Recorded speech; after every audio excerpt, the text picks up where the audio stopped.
The insurance example is one that I think really illustrates what we're talking about. It's sort of really, really clearly. There's a company called MicroInsure, which is actually a UK-based company, but only UK-based because the guy who founded it was in the insurance industry in the UK initially. But when he was on a vacation / service trip to a part of Africa, he just became sort of painfully aware of how quickly what he called the chutes and ladders of life could turn one family's existence into, to a desperate situation.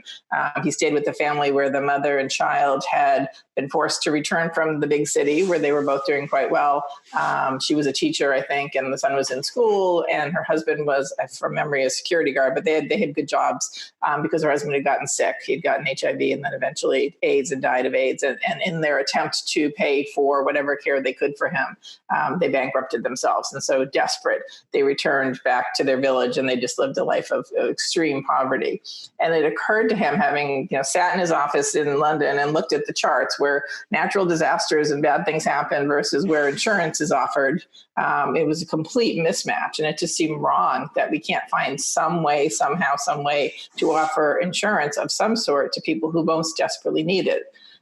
So what he did would defy any actuarial table that we know, but has turned out to be an incredible success.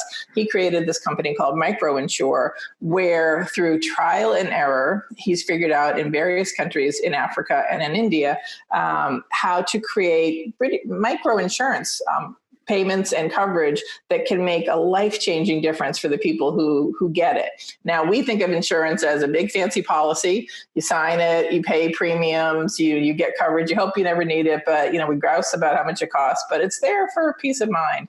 What he did was completely change the business model of what it is he's actually offering, and it's been extremely successful. He found a way to get mobile phone companies in the area to offer as a kind of freebie for when you sign up for extra minutes, buy extra mobile minutes, will cover you for a month, some kind of basic insurance.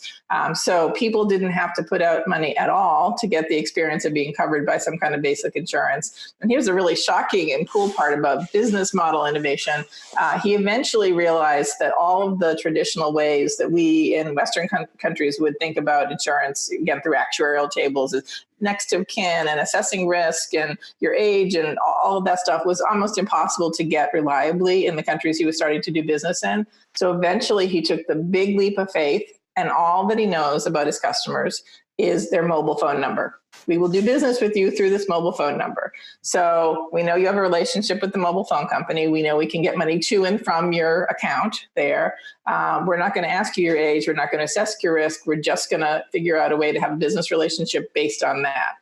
And in Western terms, they're very small dollar amounts, $50 of coverage or something like that. But that kind of coverage can make an enormous difference to somebody being able to actually get private health care in a dire situation or get back on their feet after some kind of a disaster.